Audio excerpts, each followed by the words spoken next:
Our first order of business is is the filling of vacancies on the board. We have 4 vacancies. Subdistrict 2, Crown Terrace, Subdistrict 9, Keapuka, Subdistrict 13, Kokokahi, Subdistrict 14, Yacht Club Terrace. Is there anyone on the call or anyone here present that would like to serve on the board from any of those districts?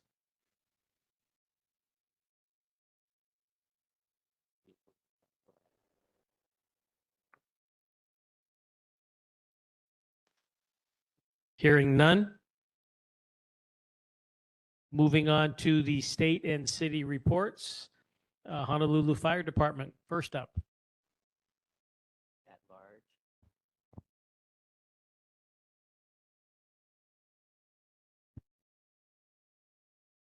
Good evening, Captain Vieira with the Kāneʻohe Fire Station.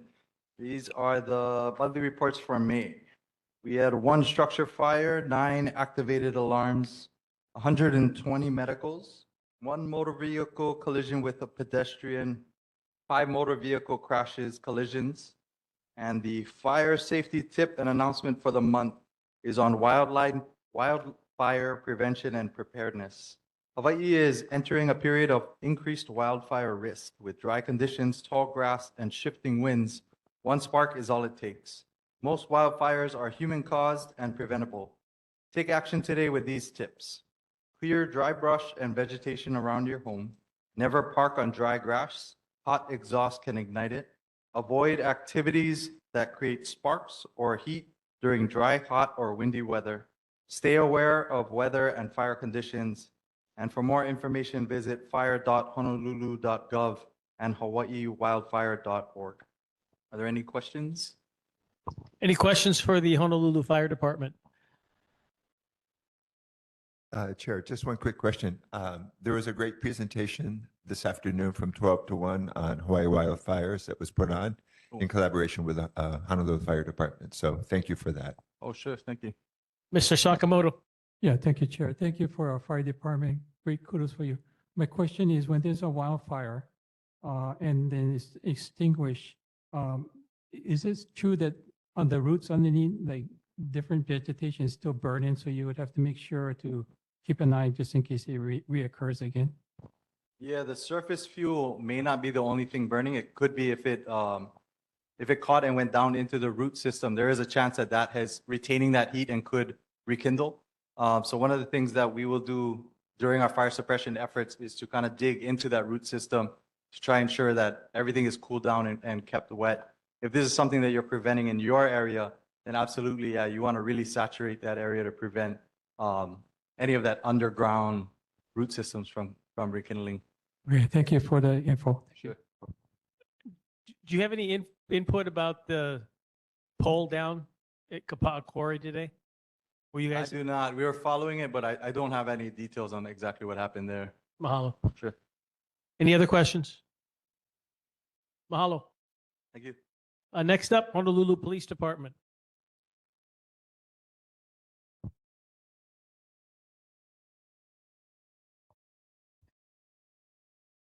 Good evening, board and members of the audience. I'm Lieutenant Sanford Yu.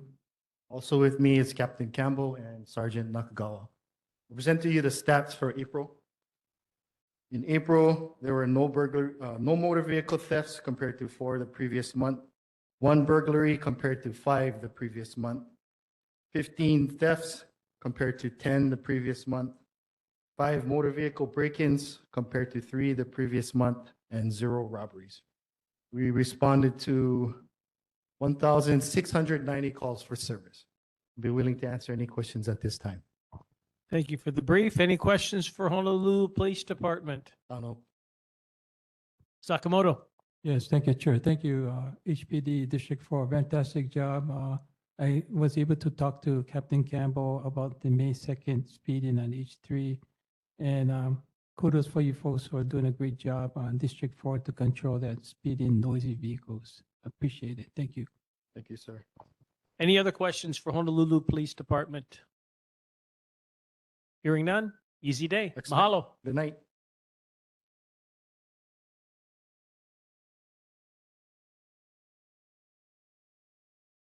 Oh, I see you're already approaching Marine Corps Base Hawaii. Aloha, good evening, Chair, Neighborhood Board members, and community members. Today, we had change of command, and Colonel Bevan, like heaven, relinquished his position to Colonel DeTrenis. So beginning today, he's not leaving the island, and I think we shared with this, as he was here last month, but he'll be moving on to Indo-PACOM, so he will still be on island. This is a RIMPAC year, and we do anticipate there being more air traffic, expecting most of our foreign countries to be mobilizing at the ending of June. All the way through July, there will be training, and ending in the first week of August. Additionally, we normally have beach closures at Bellows, and I'm not sure how many of our community members in Kāneʻohe utilize the Bellows Beach area, the city and county section, but we are not closing that beach for the duration of the summer as we have in years past. And it was due to turtle nesting, but the data didn't reflect that there were turtle nests, so we are leaving it open. But during RIMPAC, there are 3 weekends, and I will forward the specific dates to you, Chair, so that you can share that out. 3 weekends that, due to training for the RIMPAC, the weekend will be closed. But more camping for the summer, which is different than years past. Also, even though we are having RIMPAC, we are moving forward with support of the Kaupiko Canoe Regatta. This is an open base event, and encourage everybody to come out and be a spectator, or if you're a paddler, it will be open base, and so it will be easy to get in. More to follow with that event as we get a little closer. And that's all I have for right now. Any questions for Marine Corps Base Hawaii? Sakamoto. Thank you, Chair. Thank you, Christy. I brought this up before. How's the Marine Corps Community Service doing with the Officers Club? You heard anything new with funding, or when it might be open again? I have not heard anything specific. It is a conversation piece. It is continually being brought up. The question is funding, and the main reason that it was closed was the foundation. The Officers Club was sliding down the hillside, so everything that's involved in that, but nothing specific at the moment. Okay, I miss going there to have Mongolian beef and nice views over there when I would take people there for, but hope something can be done. Yeah, thank you. Any other questions for Marine Corps Base Hawaii? Mahalo. Good work today. Next, Windward Community College. Sorry? I'm sorry? Yeah. Okay. Excellent. Thank you. Office of Hawaiian Affairs. Asked to be put on the agenda. Castle High School. This is my favorite part of the meeting, by the way.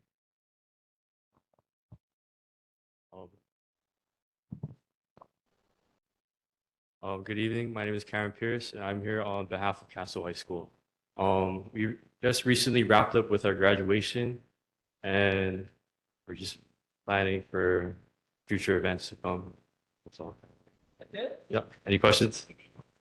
Any questions for Castle High School? I guess I'm gonna ask, what kind of future events are we looking forward to in the summer or in the fall? Are you guys planning on?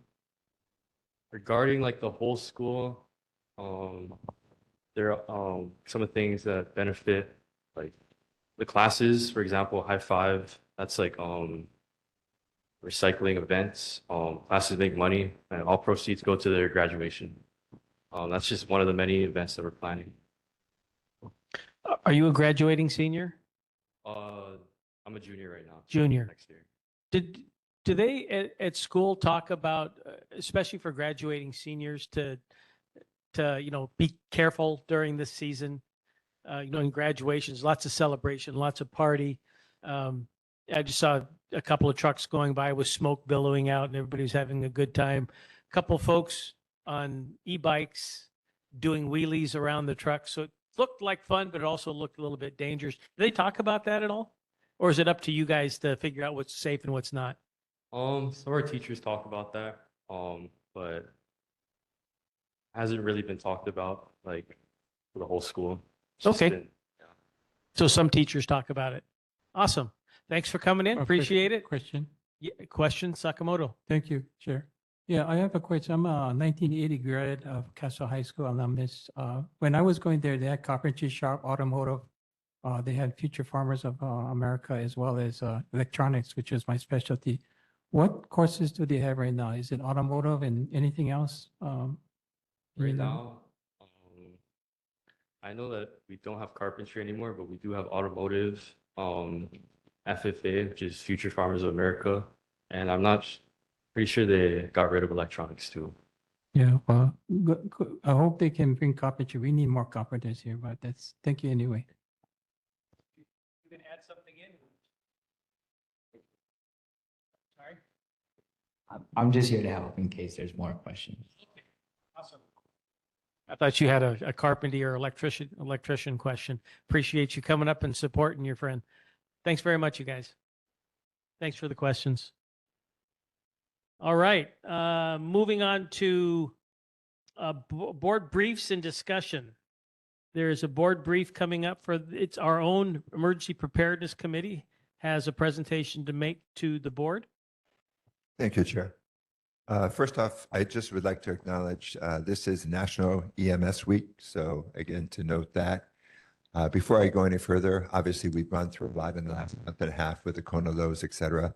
As we look at emergency management and what we'd like to phrase as emergency preparedness, we'd like to have a short discussion and an overview of some of the things that we were able to work with our constituents here in the Kāneʻohe area, also including John Perkins from Emergency Management at Marine Corps Base, Hawaii. So if I may just start a very short PowerPoint presentation, just to give you an inflection of some of the things that are going on. So the question is, what can we do to lessen the severity of disasters that our island faces, whether it's floods, hurricanes, tsunamis, fires, earthquakes, mudslides, whatever it might be. And we do know that, with our House of Representatives that we have here tonight, and also Councilperson Kiana and what she's trying to do with the budget for 2026, 27, with the additional positions, I think that's going to help tremendously for the city. But in the meantime, how can we reduce risk to life and properties before the disasters strike, which is the next slide. And what we really want to say is it's pre-disaster planning and mitigation. What is it? Next slide. Pre-disaster planning. Next slide. There you go. Pre-disaster planning and mitigation refers to the proactive measures taken before disaster strikes to minimize loss of life, property damage, and reliance on emergency aid. It is not the same as emergency management. If we could go to the next slide, it just gives you some 4 key points that we feel are very relevant, especially here in Hawaii. Key aspects of increased pre-disaster planning and mitigation. 1, structural hardening and retrofitting of reinforcing critical infrastructure such as bridges, dams, buildings against earthquakes, hurricanes, floods, wildfires, etc. We will point out, we know that here on the windward side, there is an elementary school that was just completed that has been able to meet some standards for hurricane preparedness, which is a great plus, but that's only one on the entire windward side. Upgrading utilities, installing microgrids, redundant communication systems, reinforcing power lines, burying cables to ensure continuity of operations during disasters. Improved drainage systems, enhancing stormwater management systems, and developing natural absorbic areas, levees, pumps to prevent flooding And case in point, what happened on Liki Liki. Proactive planning and zoning, updating local zoning ordinances and building codes to incorporate specific hazard mitigation requirements. If you go back to 70s, was the first time that we actually had hurricane straps, but almost 50% of the structures in the state of Hawaii, which are homes, do not have hurricane straps and are not prepared. Technology and data, utilizing risk modeling, which has been going on, sensors, dashboards to map vulnerabilities and track risk reductions. The one thing I would like to bring up real quick is FEMA says pre-disaster planning and mitigation is smart. There is grant money available specifically for this purpose and is cost effective. And what I would like to be able to show on the next slide, if you could please, is that there was a study that was done by Building Sciences, the National Institute of Building Sciences, in collaboration with FEMA. And I know that's awfully small up there, but basically what it says, federal grants save $6 per every $1 cost in pre-work done toward disaster or pre-disaster planning and mitigation. So basically the line item there states, spend a little before disaster strikes or a lot more after. And we have really been very, very blessed that even in the Kona lows, you know, the storm and some of the damages done here in Kāneʻohe were minimal, but could have been a lot worse. All we need to do is look to the North Shore for that. Next slide, please. So in wrapping up, let's all work together to increase our pre-disaster planning and mitigation efforts. We can start by passing the resolution put forward that I have in front of us this evening. And mahalo for your time. Oh, you're good at reading these. I get to do it. Yeah, you can read it. Okay, thank you. I believe we do have, yeah, no, I know all the board members were sent. Do you have that on, that you can bring it up on the screen, Rachel? And mine are dirty, so I can't see. Anyways, I think she'll try to bring that up on the screen. In the meantime, let me get started, please. The resolution, urging greater focus on pre-disaster planning and mitigation and community resiliency planning in Hawaii. This is long, so bear with me, folks. Whereas the Kāneʻohe Neighborhood Board recognizes that Hawaii faces ongoing and increasing risks from disasters associated with severe weather events, flooding, hurricanes, infrastructure disruption, wildfires, coastal inundation, and other natural or man-made emergencies. And whereas the board recognizes and appreciates the dedicated work performed by emergency management agencies, first responders, and supporting organizations throughout the state and county during and after emergencies, and emergency response and recovery operations are critically important. And whereas pre-disaster preparedness and mitigation, resiliency planning, and advanced coordination are among the few areas where impacts to life, property, infrastructure, public safety may be reduced before disasters occur. And whereas emergency management and pre-disaster planning and mitigation are not the same. And whereas community members continue to express concern regarding the feasibility, coordination, and implementation of pre-disaster preparedness and mitigation efforts, including but not limited to resilient sheltering and place of assembly planning, backup communication systems, continuity of essential services, flood mitigation measures, pre-disaster evacuation planning and coordination, pre-disaster supply staging, and whereas residents reasonably expect reliable and visible preparedness infrastructure and planning appropriate to the known risk facing Hawaii Island and communities. And whereas federal agencies, including FEMA, have consistently recognized that investments in pre-disaster planning and mitigation, as well as preparedness, may significantly reduce recovery costs, infrastructure damage, economic disruption, and loss of life following major emergencies. And whereas the board recognizes that many mitigation and preparedness initiatives may require substantial planning, coordination, and financial investment, while others may be achievable through stronger interagency coordination, public and private partnerships, volunteer support, and improved public awareness. And whereas The board further recognizes that community knowledge, local expertise, and stakeholder engagement may provide valuable insight into localized vulnerabilities, resiliency strategies, and practical preparedness needs. And whereas the board finds that additional discussion, coordination, and visibility regarding pre-disaster preparedness and mitigation efforts would benefit both policymakers and the public. And whereas examples of preparedness and mitigation concerns identified by community members include, but are not limited to, confusion regarding where to go if evacuation or emergencies are required, confusion regarding communications with government agencies when phone/911 is not working, repeated flooding of same areas with no significant improvements made, lack of planning regarding high-rise buildings in a power-out situation and emergencies. Now, therefore, be it resolved that Kāneʻohe Neighborhood Board urges increased attention toward actual, visible, measurable, and community-informed pre-disaster preparedness, mitigation efforts, and resiliency planning throughout Hawaii. And be it further resolved that the board encourages continued collaboration among emergency management agencies, elected officials, other government agencies, community organizations, subject matter experts, and concerned citizens to strengthen pre-disaster planning and mitigation efforts, preparedness, coordination, and public awareness. And be it further resolved that the board supports exploration of these and other ideas through discussion, working groups, planning bodies, or collaborative forums dedicated specifically to pre-disaster preparedness and mitigation resiliency planning and concrete implementation strategies. And be it resolved that such discussions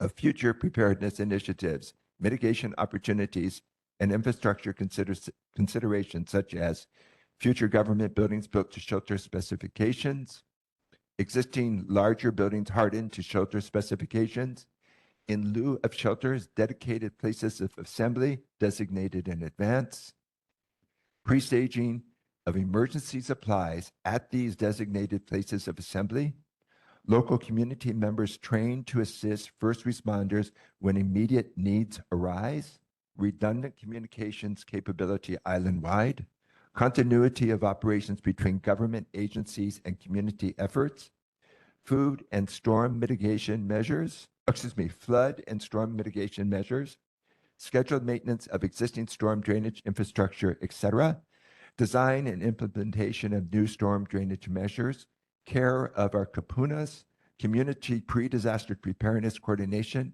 and be it further resolved that the board encourage greater public visibility regarding existing preparedness initiatives, pre-disaster mitigation projects, available federal funding opportunities, and measurable implementation progress where appropriate. And be it further resolved that the board encourages policymakers and agencies to continue evaluating practical and cost-effective preparedness measures capable of reducing future disaster impacts before emergencies occur.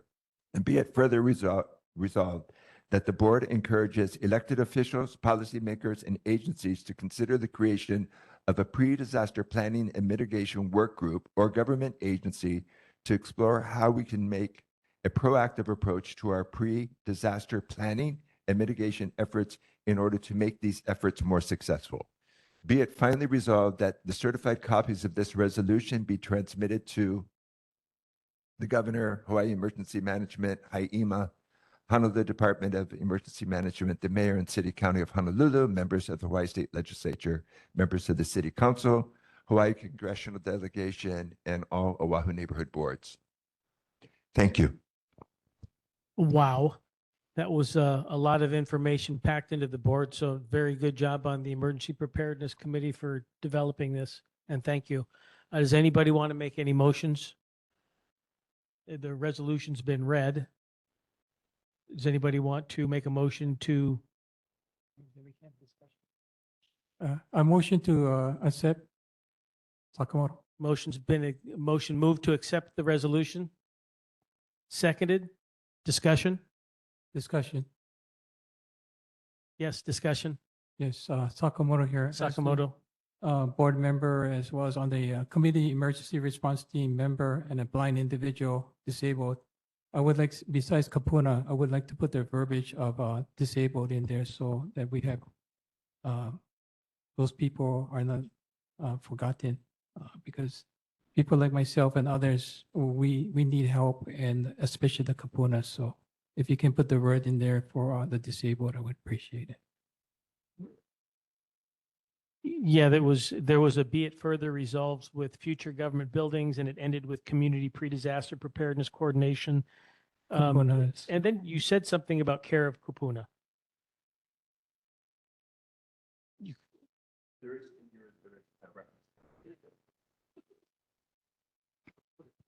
Got it, Sakamoto. It's good. Appreciate it. Yep. Any other discussion? Lamb?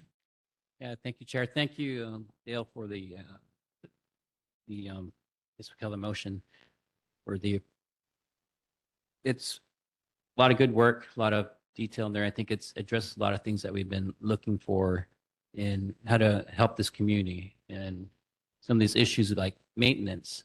Maintenance not just there for beautification or making the place look good. It's there for a purpose to minimize debris, increase safety around our roads and streams. And so that's critical in understanding for our community to understand that these aren't just happy to have kind of type of things. These are necessary to minimize and mitigate emergency planning or emergency response so that we have better access or better response to that.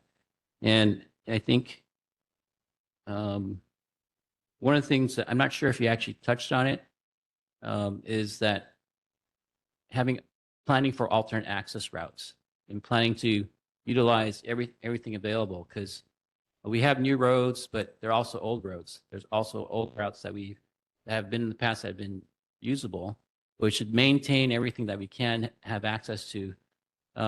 Case in point is this past week, we have this big closure on Kailua, and no one planned around about access routes. But if we're prepared ahead of time and we have these kind of shutdowns, which can come up any time, we are prepared to engage our authorities to say, this is what we need to adjust to around these conditions. So, I don't know if that needs to be added in, but, also on the power lines, right? Half of the community here has power lines that are underground.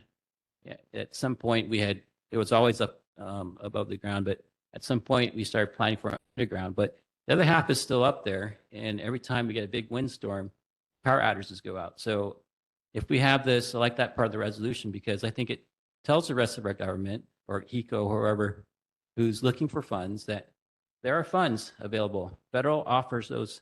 The federal government has those funds we can have access to, and it's going to help us minimize how much money we need to spend to a disaster because we've already prepared ahead of time for that. So thank you for that. Just to follow up on that, the prime purpose of this resolution is really to educate our government officials and the neighborhood boards. And of course, what we would like to see is workshops and or some sort of government agency that actually enabled a public forum, because it is indeed the community. It's not just our community, but if you go to the North Shore, there are a lot of people up there who actually believe that, well, this is a problem or that's a problem.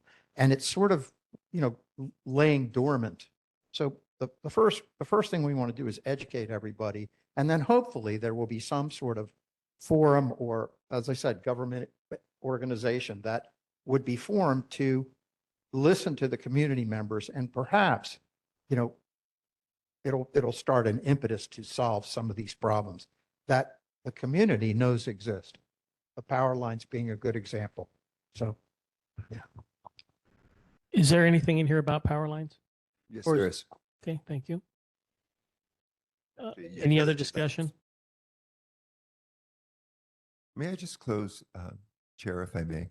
And I just want to call out Councilperson Kiana and her efforts of trying to bring this to the forefront as well. I know we were on fires and wildfires, but obviously this touches on all of that. Representative Matayoshi and your team, thank you for listening to us when we had the opportunity a couple of weekends ago.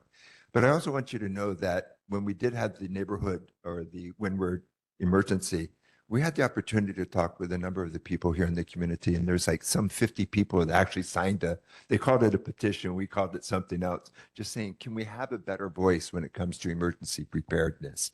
So it just leaves that in my mind that the community is concerned, and a lot of them were senior citizens. That would Thank have, you. that would have been a good whereas for this resolution.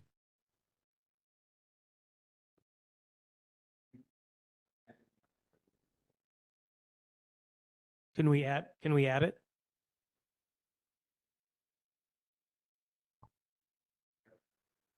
Sometimes when you have whereases that are just broad in general, they get lost. But when you have whereases that actually, you can visualize people signing that, that tends to bring a little bit more juice, I think.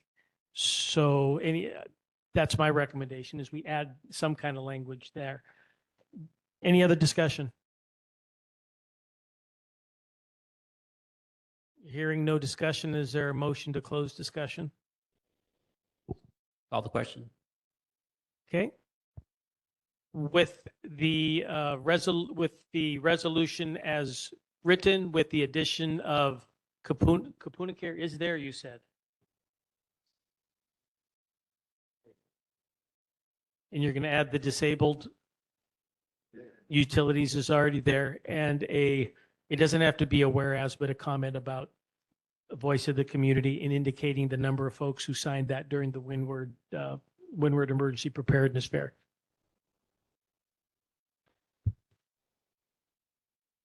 So I asked if there was going to be a motion. That was it's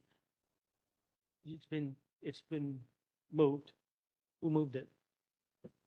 Adriel, thank you. Seconded. That was closed discussion. Now we're voting on the resolution. You moved to adopt the resolution? Seconded by, yes. That's okay, I'm right here. Oh. Okay, so it sounds like we're gonna do like amendments onto the resolution, correct? Okay, so instead, is it possible for us to recall accepting the resolution as written, but make a new motion to have the amendments added to the resolution? So whoever makes the motion, state what the amendments are, and then there will be a second. No, if there's no discussion, then we'll do the vote. I think I summarized that. Okay, okay. I summarized what the amendments were. We closed the discussion. I summarized the amendments. Oh, I skipped a step. Thank you. So you accept, motion to accept as adopted, as written, and the changes made that I just, okay, good. Moved and seconded, moved by Flytel, seconded by Carstensen. Now a motion to adopt the resolution for the board. So moved. Been moved? Seconded, thank you. All in favor? Any opposition or abstentions, including the folks online? Hearing none, unanimously adopted. Thank you. Good work, you guys. Okay, moving on to our next piece of board business. We have a board brief and a discussion of 45-221 Kāneʻohe Circle.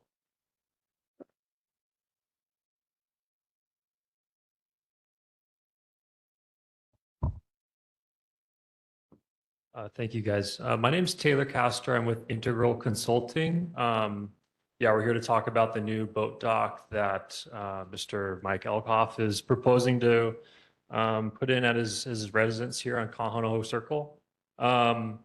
Mainly letting Mike talk today, but I just wanted to say thank you, Mr. Radke, for putting us on the agenda today, as well as thank you to Mr. Shizuma and the rest of the board for your feedback on our environmental assessment. We made quite a few revisions to that in response to your comments, and we summarized those in the letter to you guys a couple of days ago. But yeah, I'm here to answer any technical questions there may be on permitting, construction, things like that. But other than that, I'm going to let Mr. Elhoff here take it away. Thanks. Hi, my name is Mike Elhoff, and I'm the property owner and the applicant. And I first want to apologize for, I did a lot of research, but one of the things I forgot was when it goes for public comment, it's probably going to go to the neighborhood board.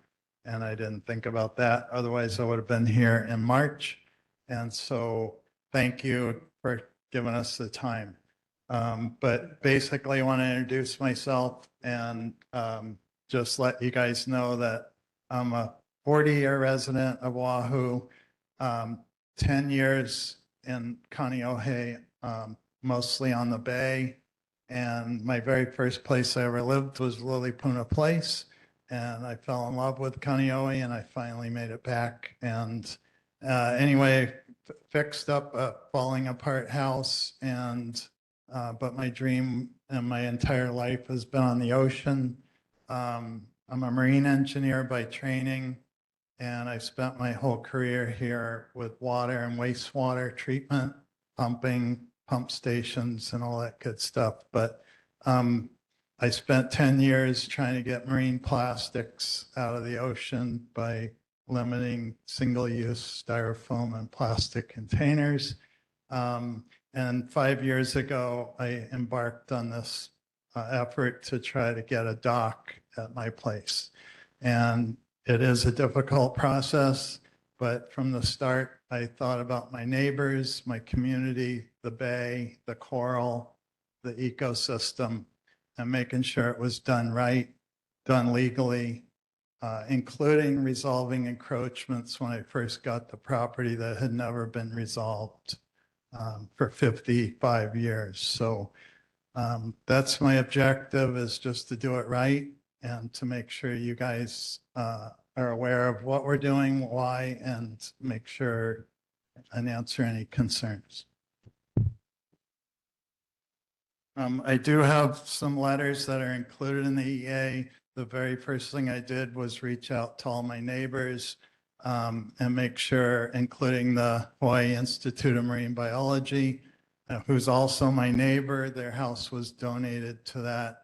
And then the Marine Biology Institute. But those letters are in the EA, but particularly my neighbor, Richard Nishida, who wrote to express full support for my neighbor, Mike Elhoff, in their application to construct a permanent dock on the waterfront property. They have consistently demonstrated a deep respect for our shared environment and our commitment to maintaining the natural beauty and integrity of our community.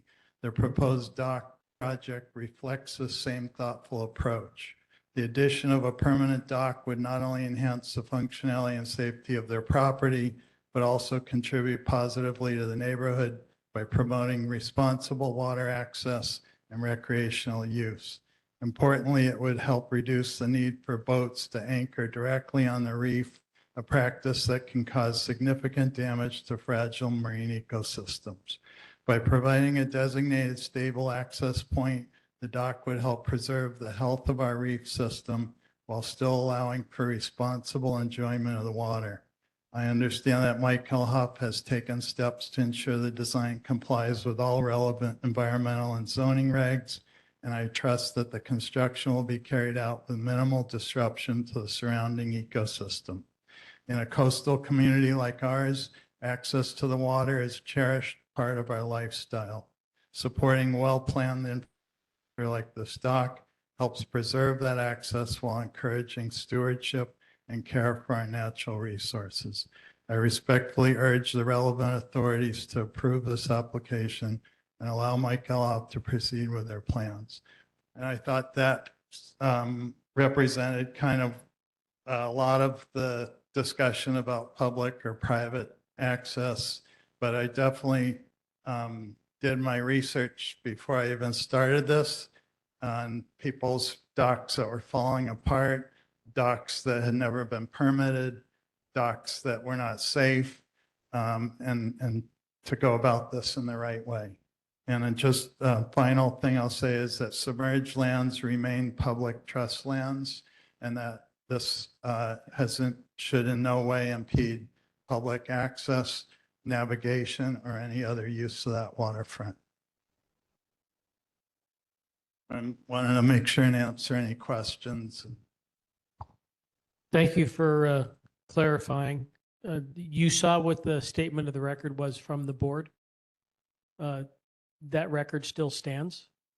What has changed to help us understand? It sounded like you felt like the board misunderstood. So we still have concerns with those plans. First question before you answer that, have you reached out to the Kaneʻohe Bay Regional Council? I emailed Elena. I think she's on the council, and we've been in communication with Megan from HIMB.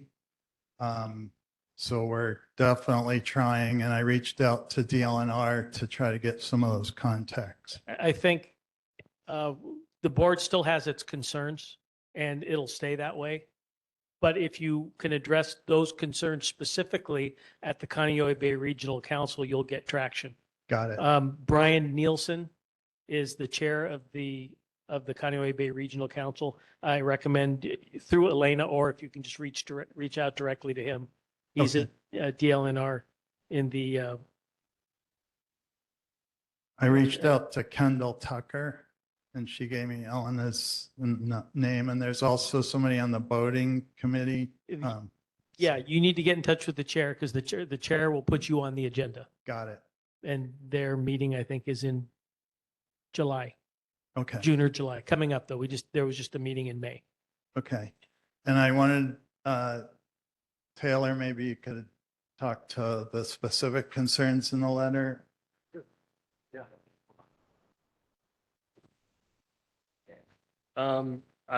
So, obviously I don't want to argue about your interpretation necessarily, but what I will say is there were comments about several kind of plans, the Oahu General Plan, the Kaneʻohe Bay Regional Master Plan, the Ko'olapoko Plan. And I think several of the comments were along the same lines, which were, private docks are not recommended by the plan. Therefore, this is not something that should be done. I would say, just generally speaking, I would disagree with that. I mean, there's a whole host of projects that aren't specifically addressed in these plans that go forward anyway. There's certainly nothing about this project that is in conflict with any of the recommendations or policies of these plans. That's kind of what we laid out in our response letter.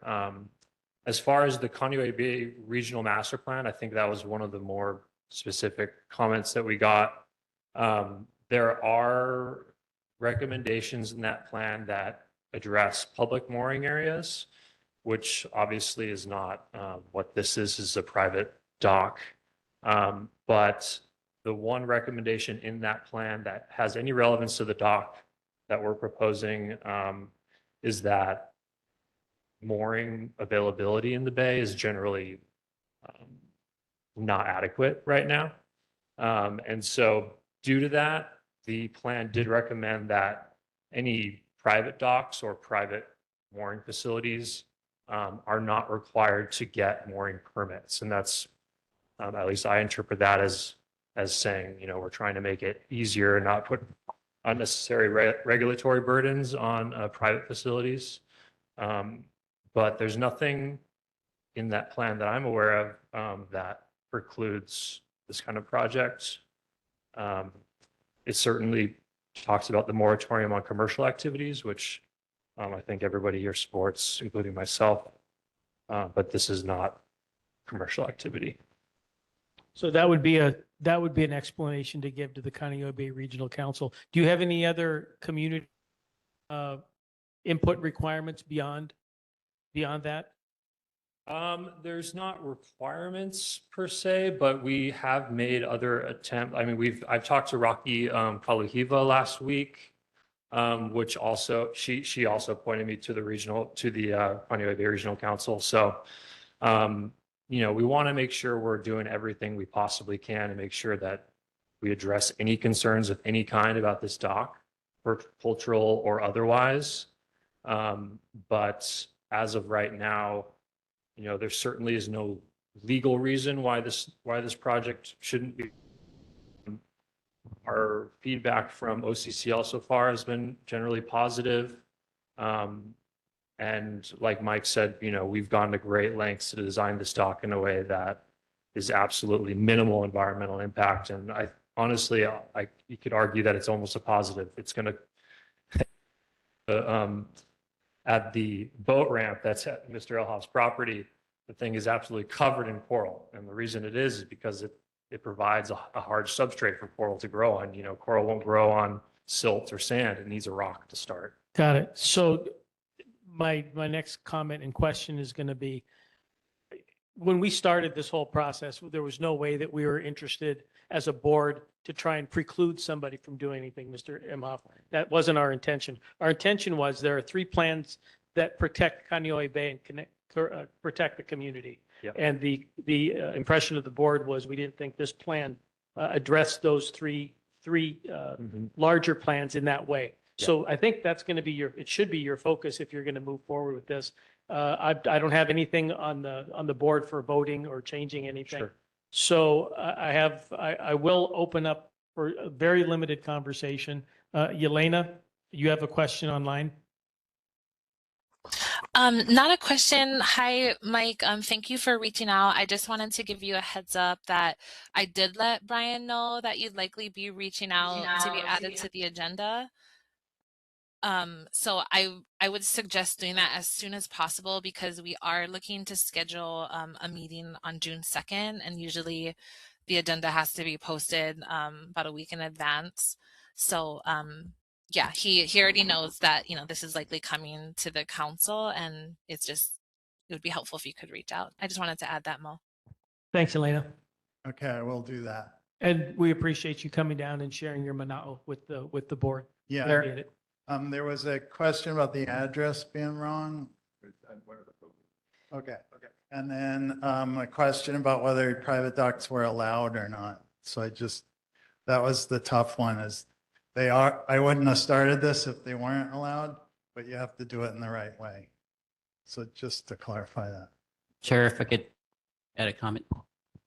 Andrew, may I just go? Excuse me. Thank you, Chair. I also did a little bit of homework. What you might want to do is check on 45277A. They were turned down on having a dock made. They end up having to go to a portable dock. And like you have a ramp. They have to pay back to the state on a monthly basis for 99 years to use it, and then a special insurance policy. So just doing a little bit. The other one that you might want to look at is in 2022, on Singer Place, which is around Kāneʻohe Circle. There was a fine that ended up culminating in almost $200,000 in fines. I'm not sure what the final resolution. And that is where there was an existing dock. They went in to repair it without permit. So again. Yeah, there's a lot of that history of people doing stuff they're not supposed to. So that's why I wanted to do it the right way. And specific to the boat ramp, I resolved that and I'm paying for that space and I'm ensuring the public against injury. Lamb. Yes, thanks, Chair. I mean, I think talking in a similar tone there is that really appreciate going through this process. I think interested in concerns with 3 different plans. And I think I find it necessary because I think when I came back here, it was the comment was we'd have the lowest docking space or mooring space of any state per capita or something like that. Even Nevada or Utah have more than we do. And we're supposed to be a water culture. We're supposed to encourage boating and access to the water. So I appreciate you doing this and doing it the right way. And I think the concerns of the community is we've had people have abused it before. We want to make sure this could be a good example of how to go forward with that. Thank you. Exactly. Thank you so much. Thank you. Next up is Yelena, you're back on again. Motion to support banning aquarium fishing. Yeah, thank you so much. So, our board has been involved in this issue since 2020, 2021. But since we have a lot of new board members, I was hoping to give just a really concise history of where we've been, where we're now. And I apologize, there's a lot of moving parts in this campaign that span multiple court cases and BLNR actions and legislative efforts. But I'll do my best to synthesize everything as concisely as possible. So brief history, commercial aquarium collection. This is a collection of fish specifically for the pet trade. It's not anything to do with educational aquariums. This is just commercial collection for the pet trade. And this practice began during the territorial period on the misunderstanding that herbivores had no ecological or subsistence value. And that misconception led to many years where millions of reef wildlife were harvested from our state reefs and sold on the mainland pet markets. Current DAR data indicates that 99% of reef wildlife collected in Hawaii gets sold to the mainland pet market, less than 1% remains in the state. And additional data indicates that most of these fish die within the first year of capture. So as communities across the state saw reef health deteriorate, not just because of commercial aquarium collection, but a variety of stressors, and also herbivore populations in particular collapsing. In the 2010s, legal actions were brought by community organizations to close the trade, and the courts held that unless environmental review is done, then, unless and until environmental review is done, then the trade was going to be closed. So as it pertains to our community, in around 2018 to 2020, due to a collapse in herbivore populations in West Oahu, collection was focused in Kāneʻohe Bay. And during that time, we saw a collection of yellow tang and kole and umaumale and pakuʻikuʻi and a variety of other herbivores and crustaceans dramatically increasing intake levels. The yellow tang catch alone tripled. And after robust discussions on this issue, our 2021 board recognized that the aquarium pet trade was not consistent with our community-based management plans or our community values and priorities. So our board was the first windward community organization that passed a resolution calling for a legislative ban on this practice statewide and particularly in Kāneʻohe Bay. And we're a little bit of a trailblazers in the sense that after our resolution passed, numerous windward organizations also passed resolutions calling for a legislative ban. The Kahalu'u Neighborhood Board, Kailua Neighborhood Board, Waimanalo, the Kāneʻohe Bay Regional Council, the Ko'olaupoko and Ko'olauloa Hawaiian Civic Clubs, Ko'olau Foundation, Association of Hawaiian Civic Clubs, the list goes on.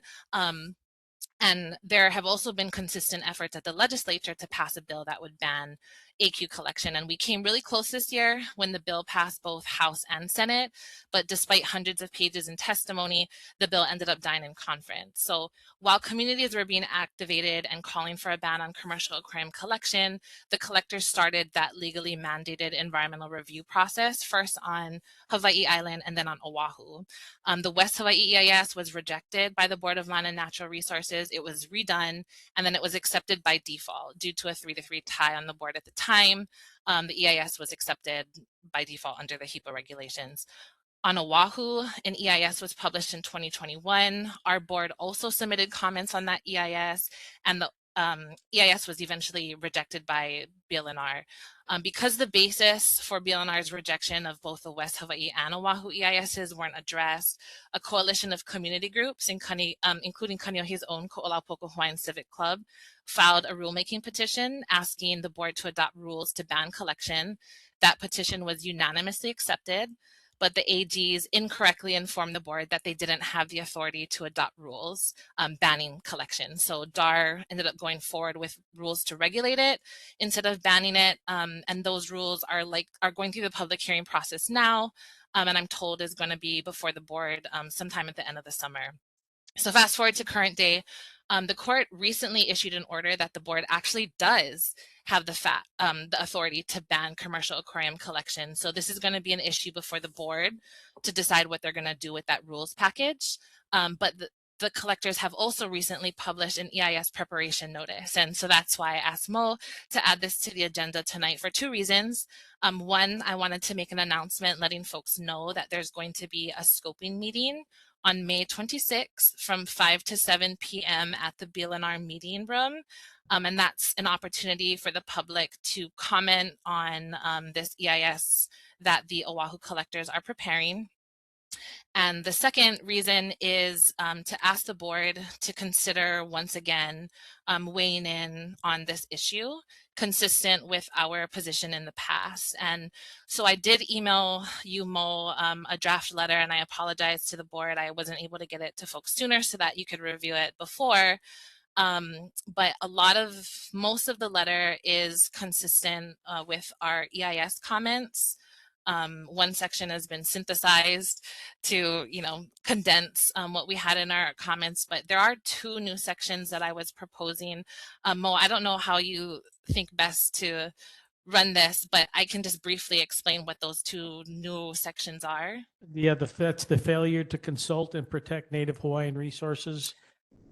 So That's that was one. actually part of our EIS comment letter. So I just condensed that section. The 2 new ones are about Oahu's herbivore population. And that actually came up during this legislative session.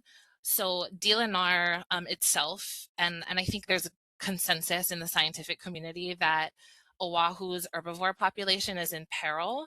And so this year at the Ledge, DLNR was asking the legislature for a temporary ban on spearfishing of uhu and kala, which, as folks know, are 2 staple subsistence food fish in our community. But the reason for that was to help herbivore populations rebound. And so on one hand, we're looking to restrict take of those species, but on the other hand, Yelena, let me stop you for a second. Okay. When is the comment period for the EISPN over? June 8th. So that's before our next meeting. Correct. It's not on the agenda to vote on. It's on the agenda for motion to support banning aquarium. Oh, I guess it is. Motion to support banning aquarium fishing. Okay, then we will have to read this letter. And it's not a resolution, it's a letter. Yeah, it would be a comment letter. Which basically covers everything that you've said up to this point, including all of the boards. What I didn't hear, and we should probably read out loud, or if you can synthesize, the Kāneʻohe Bay Master Plan, Ko'olapoko Sustainable Community Plan, the herbivore population, or did you synthesize that? So everything under, so the Kāneʻohe Bay Master Plan and Ko'olapoko Sustainable Communities Plan, so everything in that section 1 was all straight from our EIS comment letter. I basically just changed references from the original EIS to this new EIS prep notice because it has the same issues. What would the board members present need to know that is new? Okay, so that stuff is consistent. The new stuff would be that the herbivore, the new data we have on Oahu's herbivore populations, which I have housed under this section 2. Happy to read it out if you'd like me to, but just for the board to know and understand, that was that issue where DLNR recognized in their testimony before the legislature this year that Oahu's herbivore populations are in peril. So before you read that, let me ask our neighborhood assistants. We have previously signed and approved a resolution that she had discussed about this, and there's a couple new things added in. We're not looking at a resolution. We're looking at a letter signed by me representing the neighborhood board to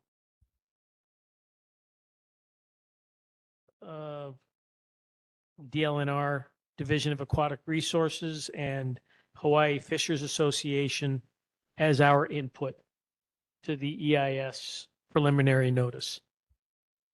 What I'd like to do is read the new section on herbivore and then read the conclusion paragraph and then ask that we vote to send a letter. Is that permissible? Yeah, as long as the board supports, the previous resolution, and if there's any changes, like you said, or addition, just mention it in that letter that you're about to send out. With the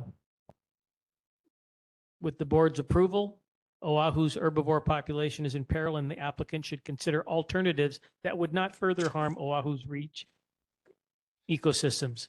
Given the degraded state of Oahu's reefs and declining herbivore populations, the Board of Land and Natural Resources can and should prohibit commercial aquarium collection statewide rather than prolonging the EIS process for a practice that targets herbivorous fish essential to the reef health.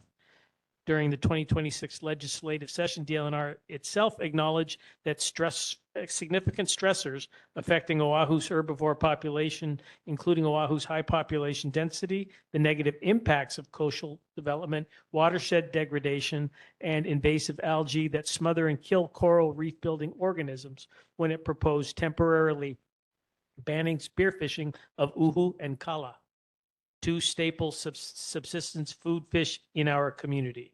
To help rebuild those populations rather than sanctioning a practice that further extracts herbivores from our coral reefs ecosystems, the applicant should evaluate less harmful alternatives such as collection of only non-native species or limited take for captive bred aquaculture operations, which is currently being done successfully in Waimanalo.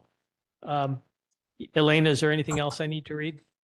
The last under 4, that those last few sentences, that's a new thing because in this EIS preparation notice, they are seeking to keep the permittees anonymous, which Can you read yeah, of course. the relevant portion, please? So actual proposed permittees should be identified. The applicant, Hawaii Fishers Association, seeks approval for up to 15 permittees on the island of Oahu to be able to harvest reef wildlife for the commercial aquarium pet trade. However, these permittees are not identified in the EISPN, which is that prep notice. Given that these permittees are seeking to harvest public trust resources for personal profit, BLNR has an affirmative duty to evaluate each applicant's qualifications, compliance history, collection practices, geographic scope of activities, and potential impacts on public trust resources, native Hawaiian rights, and ecosystem health. Without disclosure of the collectors' identities, the agency and the public are deprived of the ability to meaningfully assess whether the permits serve the public interest, whether applicants have prior violations or conflicts, and whether cumulative impacts from particular collectors or operators have been adequately considered. Thank you. And it's a mahalo and signed by me. And people who read this will know that I did not write this, but I did sign it representing the board. This was well written. Thanks, Elena. Thank you. It's a Kako effort. Is there a motion to accept this letter and send it as our EIS preliminary notice to DLNR? Accept? Seconded? All in favor? Aye. Any opposition or abstentions? Abstain, Sakamoto?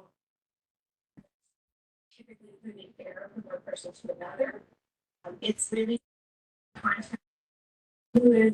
but Motion is passed. Thank you. Thank you all. Thank you, Elena.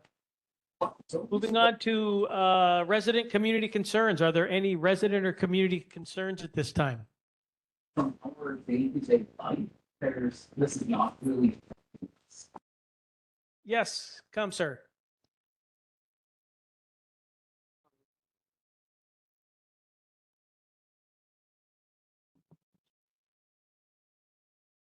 Afternoon. My name is Kāneʻohe Bivin. Also a junior at Castle. And just real quickly, I wanted to put this on the front of everybody's minds. But ever since the first bad storm that we had, whenever the telephone poles fell outside of Castle High School on Kāneʻohe Bay Drive, they have put them back up. However, there are some noticeably large holes right along the sidewalk that are definitely big enough for an adult to step into and possibly hurt themselves. Thank you for that. My name is Joseph. Another concern also with the bad storms that we had over in Punavai Street, across from He'ia School, a tree fell down from the storm and then people have came and cleaned it up, but the stump and the roots are still there, sticking out the floor and left on the side of the road. The sidewalk is lifted up and there's a large like hole like from the roots lifting up off the underneath the sidewalk. It's definitely like a danger to children, pets, and kupuna. Great. It's great feedback. Appreciate it. Good. And I appreciate you providing the address. And you said the one outside of Castle High School, it's on the Castle High School side? Yes, the one on Kaneʻohe Bay Drive. Mahalo. Thank you, guys. All right. Any other community concerns?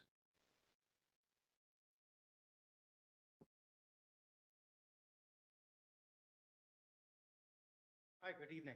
Hi. I'm Sean O'Connor. I wanted to talk a little bit about the water main break that happened on Ikeanani Street, or sorry, Drive, I believe April 27th. It caused flooding across 5 properties, mine included. 3 houses had water breach. It's the second water main break that's happened since I've lived there. Last one was about 10 years ago. And we've been in front of the board before with concerns about adverse impact. Last time was in regard to a large facility being built next to our house.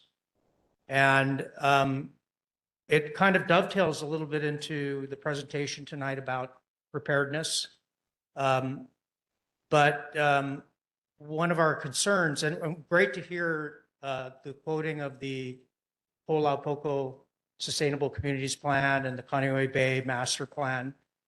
Part of that is in the reading of it is because there's no growth planned for this area under the Ho'olaupoko Sustainability Plan, there's no budget for the Board of Water Supply to do any upgrades or to increase capacity.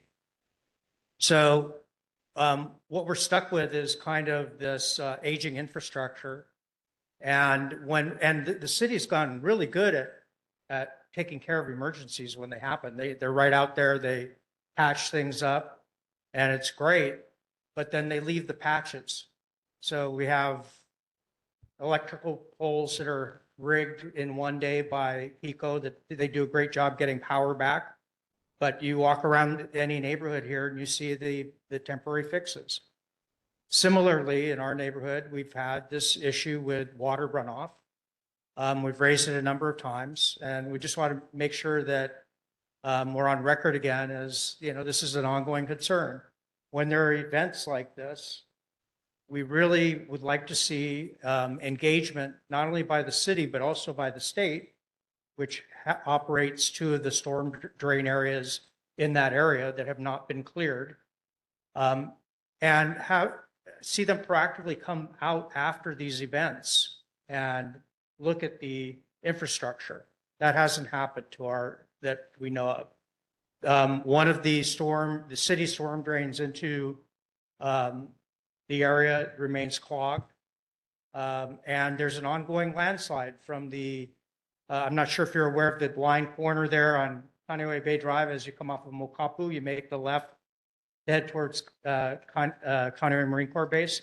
That landslide's been ongoing for almost 2 months now since the first storms. And the city crew's been out, they're great. They come out 4 or 5 times and clean. And they do a great job of doing that, but then we don't see any mitigation of the source problem, nor any mitigation of the downslope, which has gone straight. Okay, I appreciate that. So you made it a point to make sure that it's on the record? Yes. Which is, hold on a second. You made it a point to make sure that it's on the record, which you have done, and I appreciate that. Another thing I want you to do is go to the Neighborhood Commission website and submit testimony to our neighborhood board about that thing in specific, where you can actually detail all of those things that you're saying here, again, in writing, so it can get divvied out to the appropriate government entity. And who would be the appropriate state level? Just send it to the neighborhood commission. Okay. That's their job to figure out where it goes. Okay, happy to do that. Could we also ask that we get a point of contact from the state for doing that, For doing what? for doing the updates to the clearing of the canal. Oh, sure. Well, I don't know if you're going to get a point of contact, except who clears the, Well, let me say it a different way, Mo. Could we ask that the board ask for a maintenance schedule for these, for these? They have it in, they've asked for it in Kailua. and did they have one to show? I believe they did get one. Don't hold me to that. Okay, You could ask. I'll ask Bill, Yeah. who we that'd be talked to about getting a maintenance schedule for city and state and privately owned. great. No, not privately owned. Well, they're part of the system. Sure. So how do you deal with that? Well, let's start with the state and city ones. Thanks. Therein lies probably the biggest challenge. Sure. Okay, appreciate though. Thank you. You're welcome. Any other community concerns? You had an announcement to make?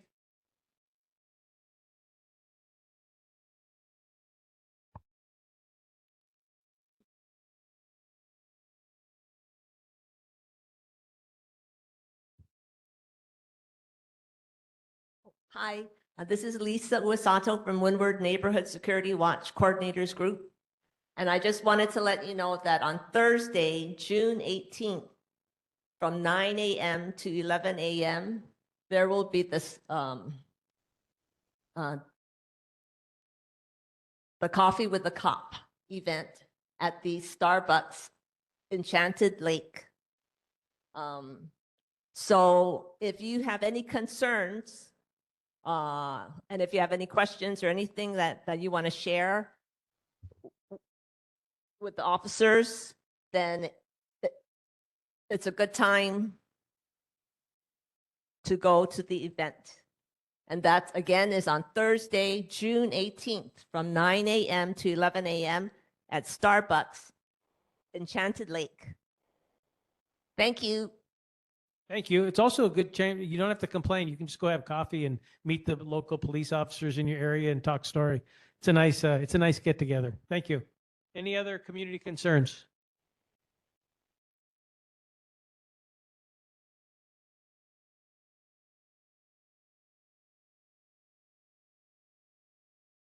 That's for the blog.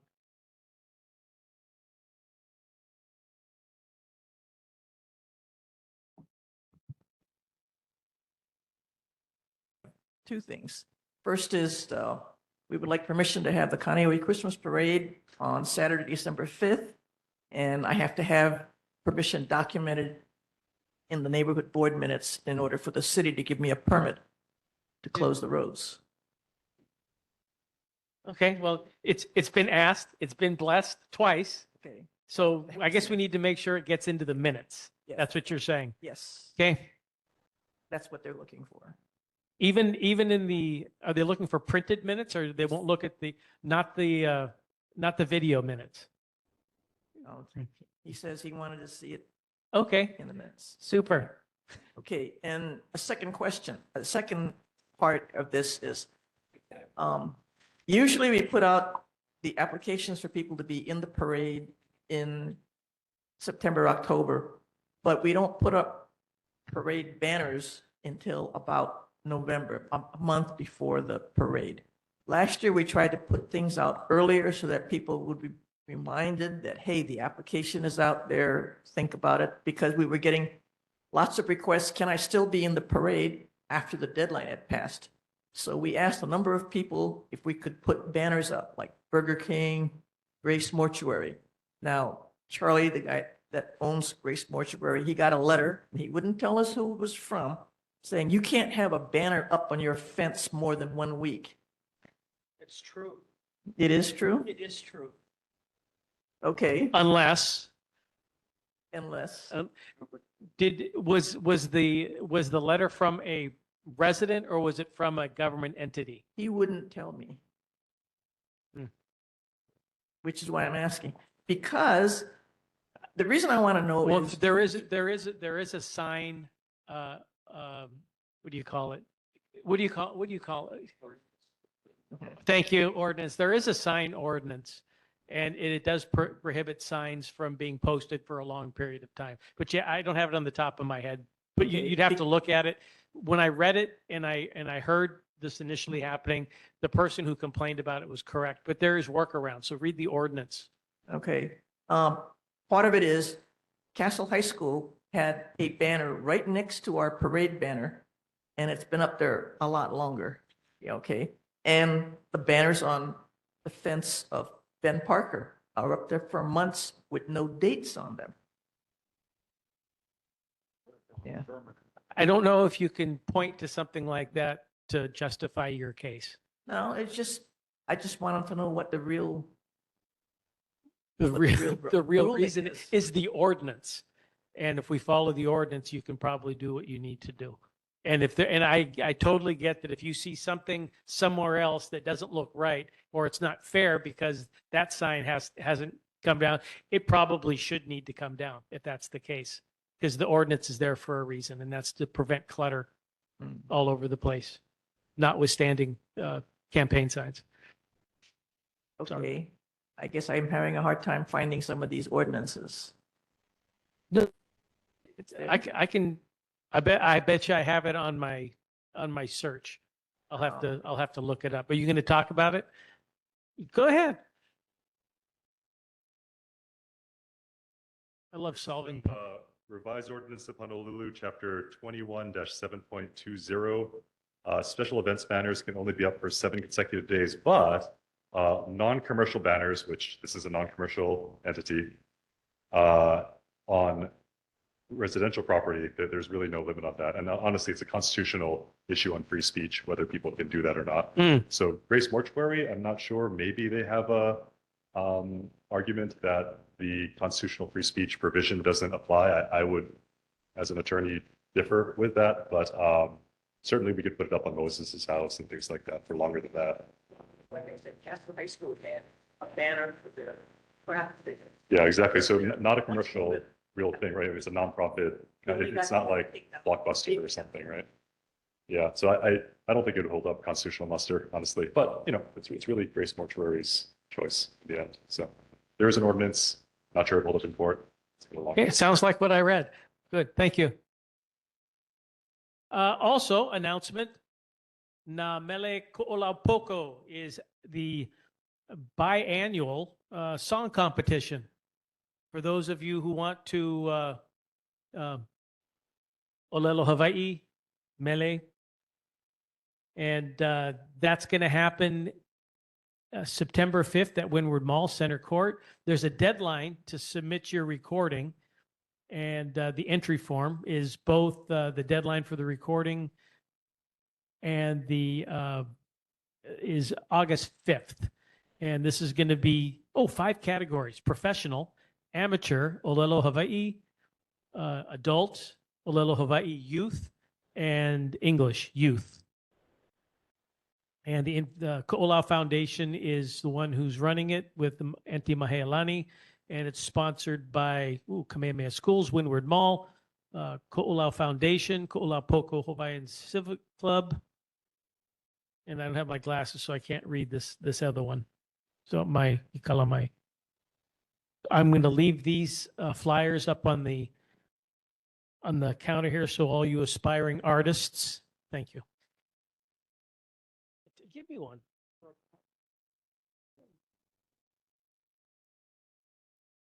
Thanks. Any other community concerns? None. Moving into elected officials. I sent is Congresswoman Takuta's representative here? She was on live, had to leave. I sent something to the board. Governor Green's representative is here in person. Diane, mahalo.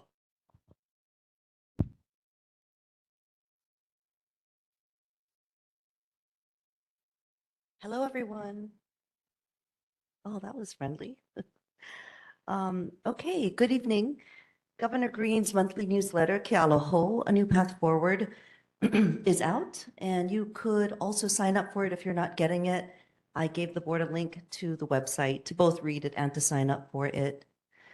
Item number 2, board member Adriel Lamb wants the government to more regularly maintain public natural spaces like highway medians and streams. I have a 2-part answer for him. 1, there is no single owner of lands. It might be the city, the state, the federal government, or a private owner. For instance, stream banks are maintained by the owner or by a joint maintenance agreement. So you could search the City and County of Honolulu's Real Property Assessment Division's webpage to see who owns the property, but please note the maps are not for legal use. And then when you find the owner of the property, you can report the issue. The state and county have emails and contact numbers to report public right-of-way and roadside maintenance issues. All numbers will be up on Kāneʻohe Neighborhood Board's website. Number 3, board member Donald Sakamoto asked for an update on the Kāneʻohe Public Library. The library's website now says we continue to renovate the Kāneʻohe Public Library, but will reopen for limited services starting Sunday, May 17th, 2026. Hours will return to their previous schedule and posted on our website. Stay tuned for a celebration when renovations are completed. And it also e-blasted people on its mailing list, that same update on May 13th. There are some outstanding issues from the construction team at the Department of Accounting and General Services. One is that the library system had added to the original work order with a request to lay steel plates over a drainage swale in the parking lot. So funding for the extra work has been identified and is in the process of approval to permit a change order to be issued. And the estimated construction completion for that is the end of July, assuming funding is in place by June. The other thing is, library staff noticed an odor in the lower level meeting room. DAG's construction team has not yet been able to identify the source, but the rest of the library is odor-free, and DAG's team will continue to investigate where that odor is coming from and work with the library to resolve that issue. And lastly, Chair Mo Radke asked for a follow-up on the reopening of Ki'onaole Road near the H3 interchange, which had been closed due to a sinkhole during the Kona low storms. I did give the board an update in April, but a press release came out today, so I am following up with that. And it says the Hawaii Department of Transportation on May 21st issued a press release notifying drivers of continued full closure and detour of Ki'onaole Road, as well as night work for culvert and drainage repairs along the roadway. It says due to the discovery of unforeseen utilities through the work area, work is taking longer than expected along that road. Utilities are to be relocated pending approval, anticipated to begin later in the week, starting next week, Monday, May 25th, or really the 26th, because Monday's a Memorial Day. Daytime and nighttime work hours continue Monday through Sunday to expedite this. Daytime hours 6:30 a.m. to 5 p.m., nighttime 5 p.m. to 3:30 a.m. the following day.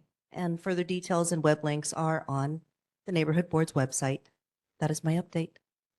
Mahalo. Stand by for questions. And yeah, Mayor Rick Blangiardi's representative.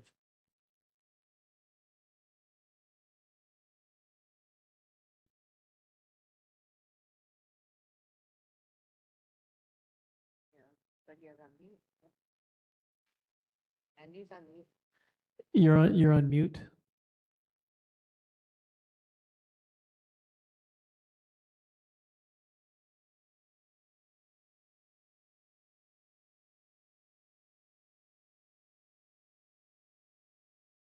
Nothing yet. Having problems with the computer system at home. Sorry, folks. Had some outpatient surgery today, so I'm at home. Just going to give a quick report. There are a couple follow-up items that were already covered. With regard to the Ho'omaluhia Botanical Gardens detour, there was an added update by the Department of Transportation or Transit Services. So they're saying with regard to handy van services, unfortunately, the handy van will need to use the back road to do pickup and drop off runs a little longer.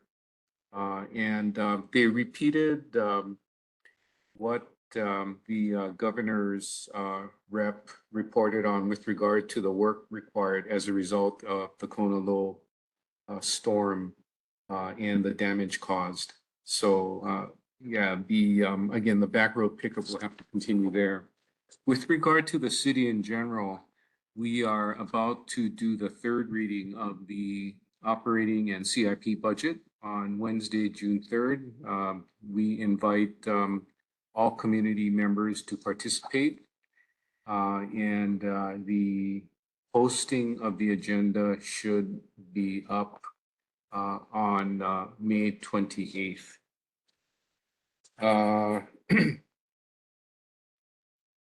Of particular note in the newsletter, the mayor reported that the Honolulu Zoo received its AZA accreditation, and the management team and staff there are extremely proud of that, and reported that typically only 10% of all licensed animal exhibitors achieve the benchmark from the Association of Zoos and Aquariums, or AZA. So very proud crowning achievement of several months of hard work by the team there, and you know, a benefit for our island of Oahu and the people that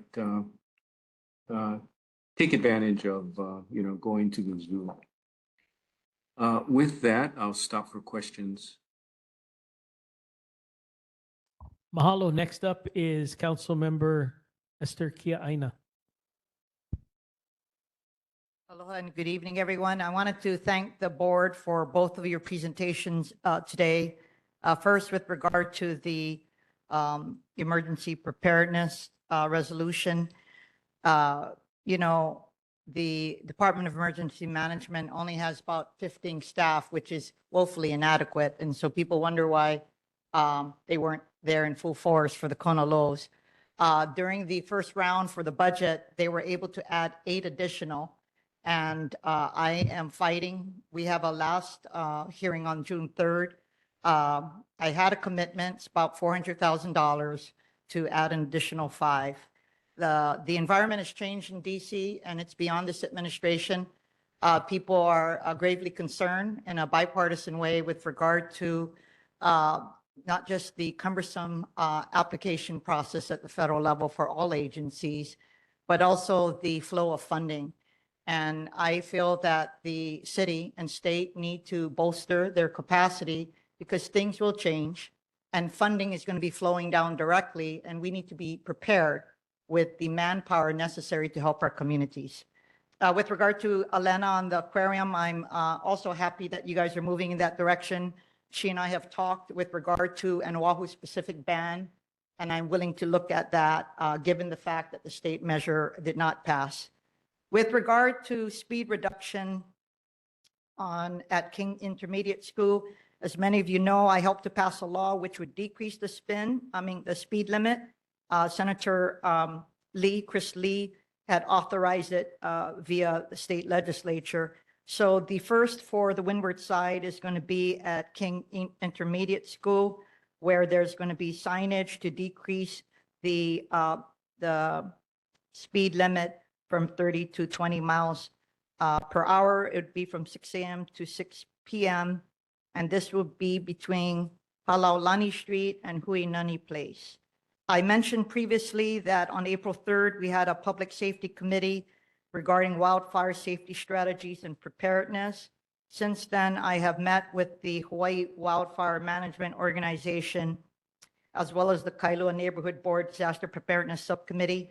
We are organizing a town hall for August. And of course, I'd like to work with the subcommittee here as well.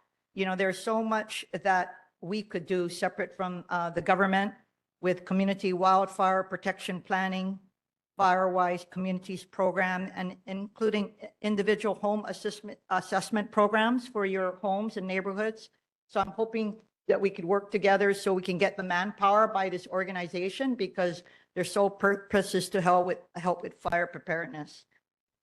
Bill 34 which helps to update the National Flood Insurance Program, is on its way for final passage on June 3rd. And so I'm pleased about that. And then lastly, the Oahu Food Systems Plan, Irene will put into the box. The city's climate change office has a draft plan that I know the community might be interested in. Feedback is welcome through June 30th. And that is my presentation. Thank you. Mahalo. Now, floor is open for questions for Congresswoman, Governor's Rep, and all others. Questions, comments? Comment for Esther? Okay, Flytel, then Lamb, then Sakamoto. It's a comment about your comments, Esther. With all due respect, emergency preparedness is not the same as what we are talking about. And we have been told face to face by DEM that pre-disaster planning and mitigation is not what they do. So if that is going to change, that would be a wonderful thing. However, we have been told that that is not what they do.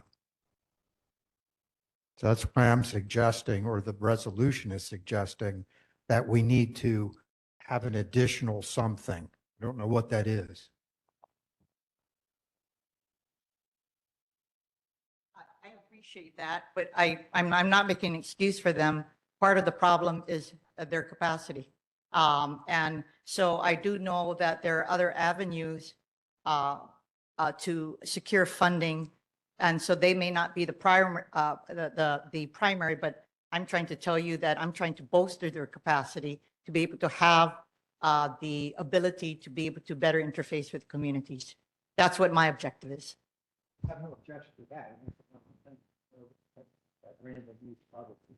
Yeah, yeah, yeah. And I actually believe that with the increase of funding, I know they're beefing over it. The President's Advisory Committee, as you know, came out with the recommendations, but there's still a bipartisan effort undergoing to change the manner of how federal funding is coming for disasters.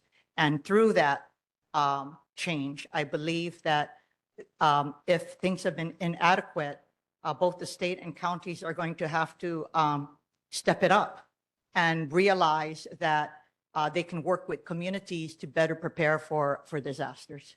Yeah. Thank you. Lamb, then Sakamoto. Yeah, along the same lines, thank you, Diane, for the list of contacts. I think that's part of the process of, getting to where we want. And I think it ties into this whole, management, pre-disaster management. How do we get things on track of maintenance and care that we don't get ourselves stuck in a situation? And, I look at the list like, okay, if I call him up, this is Joe Blow calling him, do something. And who's going to respond? I mean, do we have the authority here as board members to say, hey, get this done or give me a list? And are they going to respond to it? Right. So I think we're getting at this. Where's this local authority that you can help us with this, to give us that voice to say, we are in charge in this community. We're responsible to get this, coordinate between the agencies to get things done, to give you a punch list of, hey, this needs to be cleaned up. This has been done for a while. Who listens to us? And does that need to be a statutory thing? Or is it just, hey, neighborhood board's asking for something, we're going to respond to it or not going to respond to it? I think that's kind of where we're at here, right? Thanks. Thank you. A good point. Sakamoto. Yeah, thank you, Chair. Thank you, Diane, for the governor's report. I really would like to see the library open as quick as can. We had people, a young man testified at previous meetings. Regarding bills at the legislature, I and others advocated for two bills who are disabled, majority is blind. The first bill was HB 1894. This is the Braille Literacy Bill for education for keikis who are blind or vision impaired, or to be able to have access to Braille and other documents to be accessible with their counterparts who can see, students. I wish the governor to sign that as soon as he can. And then Senate Bill SB 2852. This is a Title III ADA bill to make sure that websites as well as apps and things at the store, checkout, self-serve is accessible for persons that are disabilities, especially the blind. We are unfortunate that the Department of Justice has pushed back the Title II for counties and state nationwide here also to extend it to April of 2027 instead of April 24, 2026. Very disappointed, but kudos if the governor can sign these two bills. It's important that we have equal justice for people who are blind, students, as well as the accessibility of technology. We live in the 21st century. And back then when the ADA law was signed in July 26, 1990, we didn't have that. So we have to go forward and make sure it's accessible. But thank you. And then Esther, I did call your office and talk to Irene today regarding my email from 2024 with Jaron McCarthy. It was August 13, 2024 about Kāneʻohe Street. There's a pedestrian bridge I brought up with the top stairs is half gone right across. Nobody has repaired it. It's a safety issue. I actually walked it and I almost fell down. So hope that can be done. And then the blind girl, blind woman that lives in Kāneʻohe, who had issues with the sidewalk at Whiskey 808 on Kamehameha Highway. On Tuesday, she took the bus coming home, walking from Kaba Street. And when she got there, the sign says road closed. But when she went further, the sidewalk was closed. And she was disappointed. She had to walk on the side of the road on Kamehameha Highway. There was nobody to assist her. A woman came out and escorted her safely to her residence, Kustumori Pai. There needs to be more better accessibility and information given out to people when they're doing construction, especially for the ADA, people with disabilities.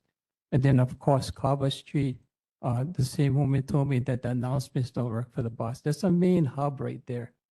That's another title too, that they should have announcements. Most major bus stops have announcements when the bus stop. That doesn't have it. So there should be more emphasis in having accessibility.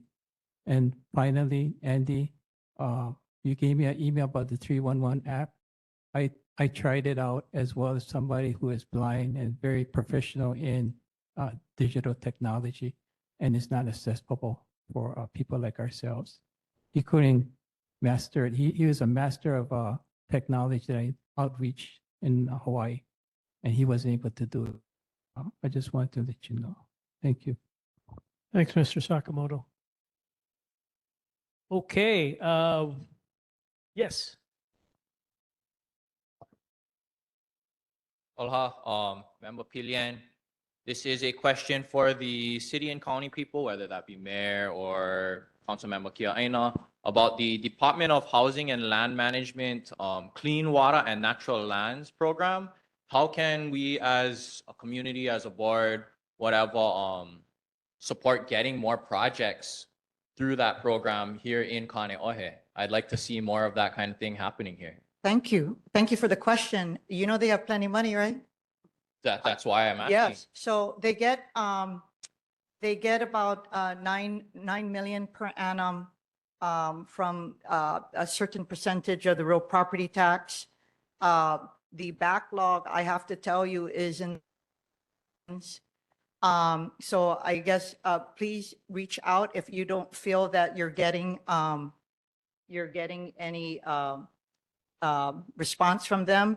But perhaps because I'm feeling there's not a lot, maybe we could have them come out here and do a workshop for nonprofit organizations. It's a critically important program because the title of the land actually goes to, depending on the application, to the nonprofit organization. So in Kailua, as you know, there's over 100 acres of land, agricultural lands that we're in the throes of closing. There is a couple of programs here, but people just don't know about it. So we would welcome your interest. I'm trying to amend the charter to more to clarify. They're telling me, oh, no, historic preservation is allowed. And I said, well, I don't see any projects. So I'm trying to amend the charter. So next Tuesday, I'm actually going to go before them again and try to have them do that because we have, so how, can we maybe follow up if you know an organization that's personally interested? Well, what is the community end that is needed? Like, I know my understanding is Friendship Garden, Ahukini Heiau was for sale at some point last year. That sure looks like it would be eligible. So if you don't mind, what I can get the charter language. It's for conservation efforts to acquire land. Yes. And it could, but people, I think until recently did not know it included agricultural lands. And I'm telling them, I don't believe people knew that it included historic preservation efforts as well. So it's quite broad. I guess my question is like, what do we need to do to get this to happen? Like, So is there the county identifying these kind of places? No, or- it's an applicant, normally the Trust for Public Land or the Hawaii Islands Land Trust that works. They're the facilitators. It's very complicated. I'm working on a North Shore project right now. We're looking at $21 million, 170 acres of agricultural land. And the city is looking to spend about 14 million. And we are brokering out with other stakeholders, the Department of Defense, the Department of Land and Natural Resources, and I'm including OHA. So it's a very complicated financial transaction. The nonprofit has to demonstrate that they have expertise in their kuleana or stewardship. But you work with one of these facilitators and we try to work out an agreement with the appropriate parties to obtain the land. So that's just a perfect example of what is happening here. So the North Shore Land Trust is involved in this coalition. But right now I'm bringing in the Office of Hawaiian Affairs because we need kokoa. And I'm going to be recommending that title of the property be given to the Office of Hawaiian Affairs in this case. So it depends case by case basis. Okay. I guess my ask then would be, I don't think there's much awareness for people to even reach out when identifying a space or knowing that it's a possibility. Can we get more outreach to Yes. people to know about this, to be able to say like, hey, I know of a place that should be put in for preservation or agriculture, Okay. maybe even incentives to Got it. get Okay. that known. I just kind of know about the project. How would I didn't know I could try and recommend Ahukini Heiau.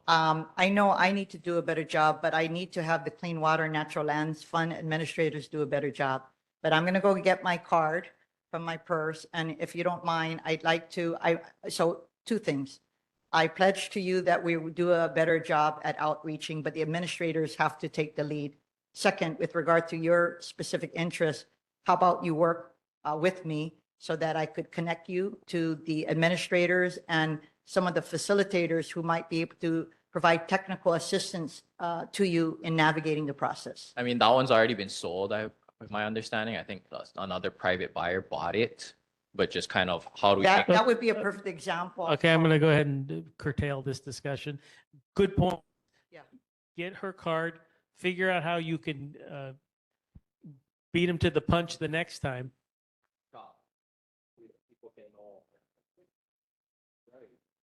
Is that a grant writing workshop or a workshop specifically for this program? What's it called?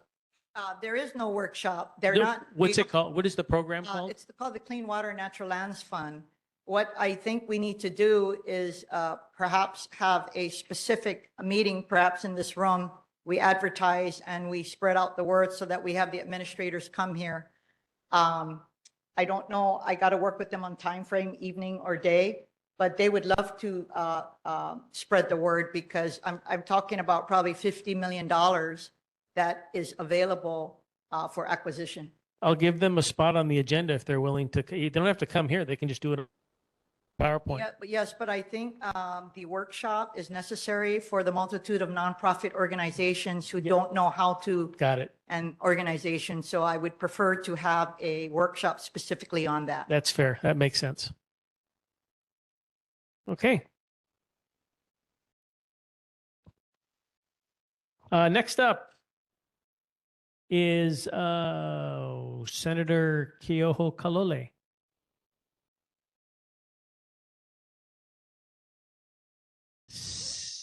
Senator Awa. Hi, can you hear me? Yes. Aloha Chair, members of the board, and members of the community. Mahalo, I'm Elizabeth Tabake. Thank you for the opportunity to provide this evening's legislative update on behalf of Senator Brenton Owa. The 2026 legislative session concluded earlier this month with a total of 268 bills passing out of the legislature and being sent to the governor for consideration. As of today, 24 bills have now been signed into law. Just today, Governor Green signed 4 new bills aimed at supporting local families and improving state services, all measures that Senator Awal voted in support of. These include a bill preserving most of the planned tax relief for low and middle income families while protecting essential programs like SNAP and healthcare, emergency funding to continue food assistance, and health coverage for residents impacted by federal funding changes.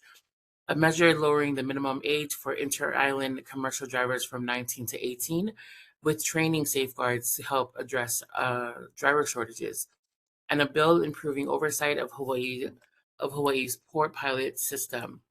One measure Senator Awa strongly supported from the beginning that generated significant community interest statewide, Senate Bill 2471, which is a major campaign finance reform bill aimed at prohibiting corporate political spending in Hawaii. Another measure Senator Awa supported that received strong constituent support, Senate Bill 3025, which would establish a Hawaii medical debt forgiveness program to help qualifying residents eliminate outstanding medical debt. This bill is currently awaiting action by the governor. July 15 remains the deadline for the governor to sign bills into law, allow them to become law without his signature, or to veto them. Beyond legislative work, Senator Awa continues to stay actively engaged in community initiatives, including maintaining the food tree projects, both in Kahaluu and Haleiwa. In the last couple of weeks, he was able to propagate 67 ulu trees in Kahaluu through air layering to distribute to community members interested in growing food at home and increasing local food sustainability. Just a short update for me tonight. That concludes my report for this evening. If there are any questions, I'd be happy to bring them back with me to Senator Awa. Mahalo. Thank you. Next up, Representative Kitagawa. Hi, everyone. Good evening. Thanks for being all there. Sorry I can't be there in person, but I do want to give some updates about the legislative session. So one of our bills, which my staff had shared about in previous meetings, HB 2361, which was related to the Kāneʻohe Bay Regional Council, did pass. So what the bill does now is it requires DLNR to provide administrative support.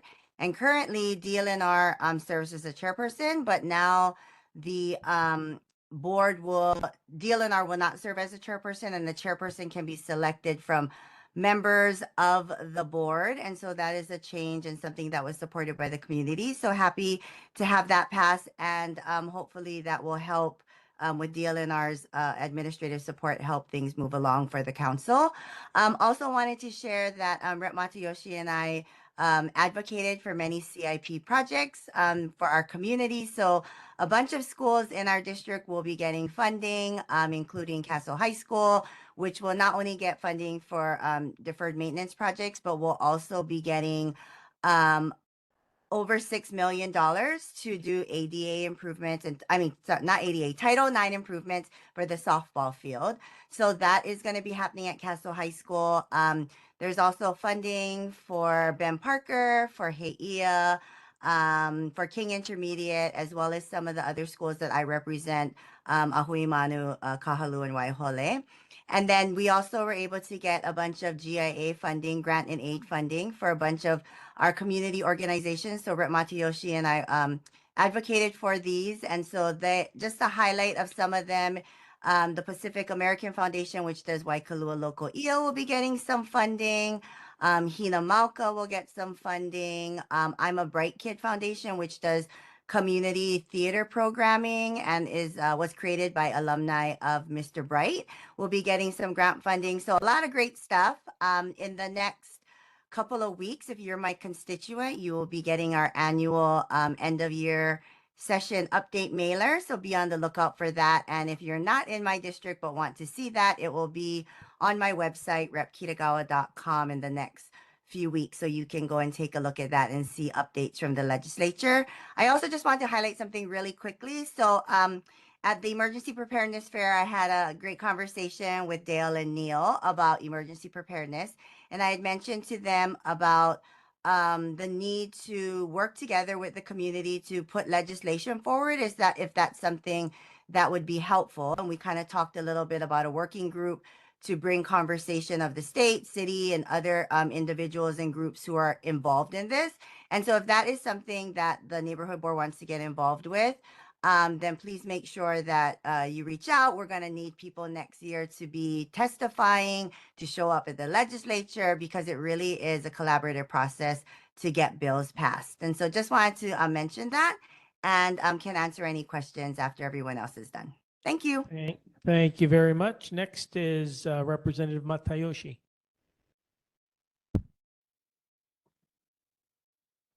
Hey, good evening, everybody. So I first want to start off, there's been some information about the library that the governor's rep shared that wasn't entirely accurate. The library is pretty much open now.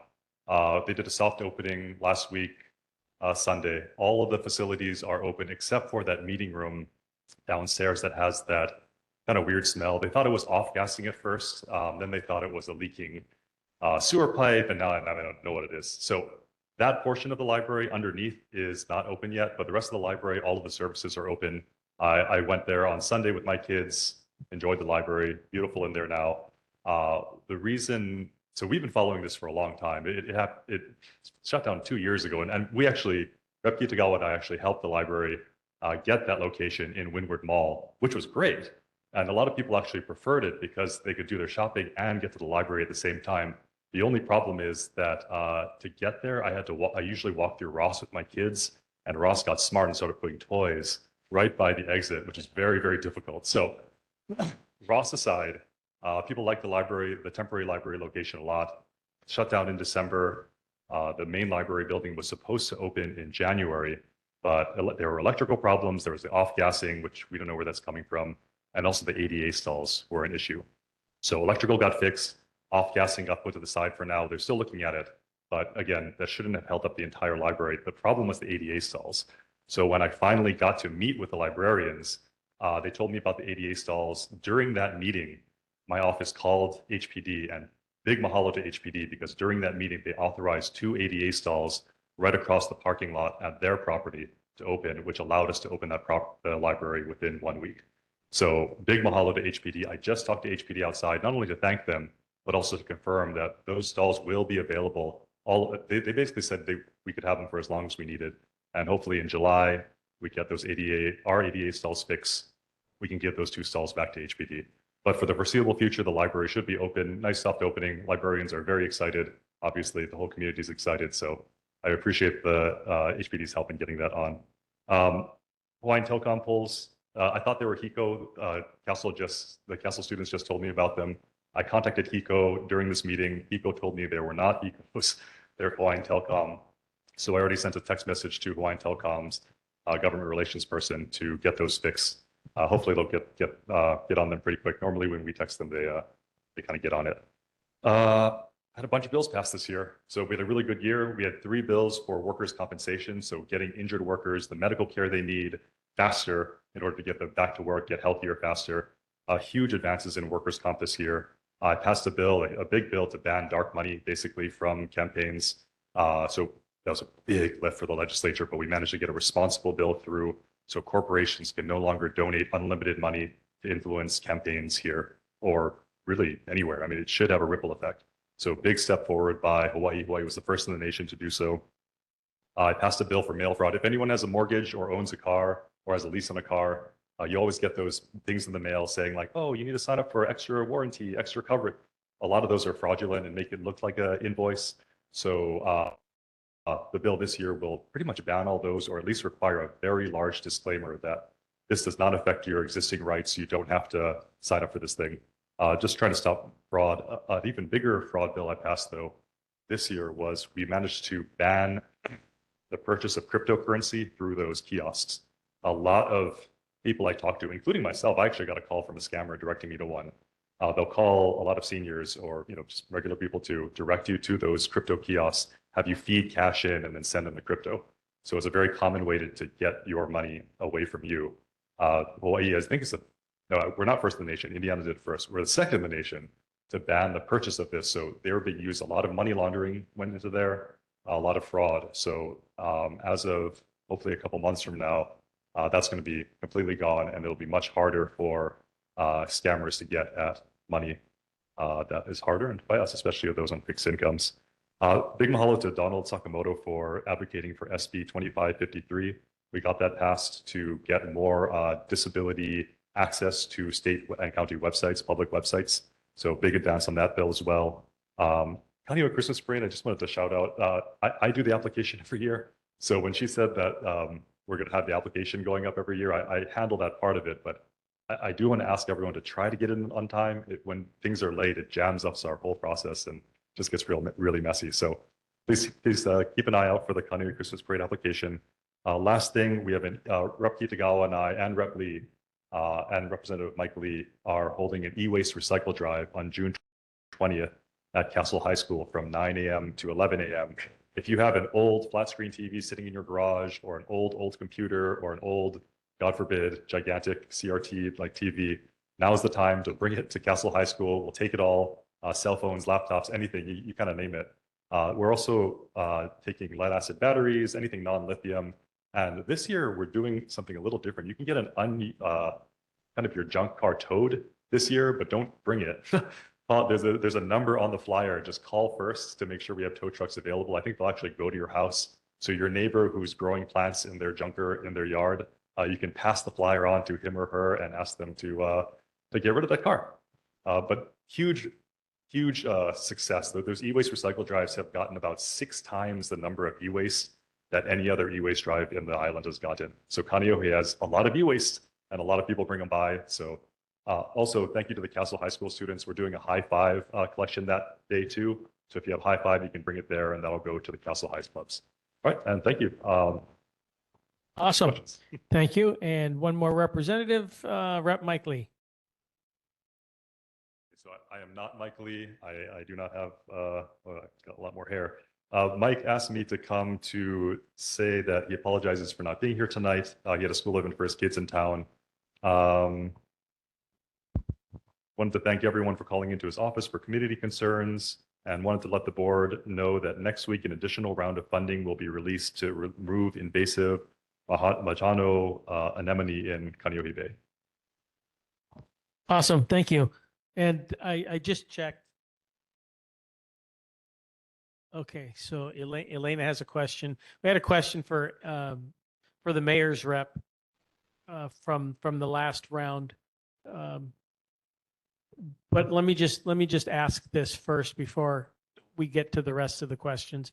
Rep. Matayoshi or Councilmember Kia Aina, she still here? She left. Okay. I just had some questions about Kāneʻohe Bay Drive and the repaving, or so-called repaving. I'm not exactly sure what it is. What's the question? Well, the question is, I feel like I'm driving. I was going to say the Philippines, but the roads in the Philippines now are great. What's happening on Kāneʻohe Bay Drive? Esther, oh shoot, I'm sorry. The area you're thinking of is, I believe, city. So I don't know, but we can try to get an answer for you next meeting if you'd like. Okay. Do you know exactly where on Kāneʻohe Bay Drive you're talking? All about? over. Okay, the entire drive. Yeah. All right. Yeah, actually, the question I was going to ask the mayor's representative, Andy, are you still on? Andy's not. Okay. I checked. I was going to ask about the Kāneʻohe town repaving, which is also city. What I'd heard is they already had the bid accepted by a contractor. So they have a contractor picked out and they're supposed to have already started already, which is why I wanted to ask them. But I think their plan is to do it throughout 2026 and into 2027.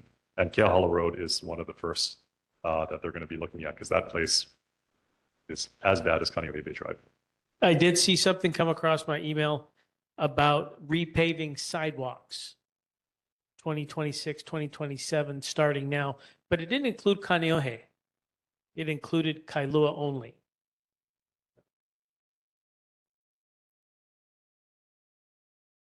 Okay. Got it. Questions for the representatives?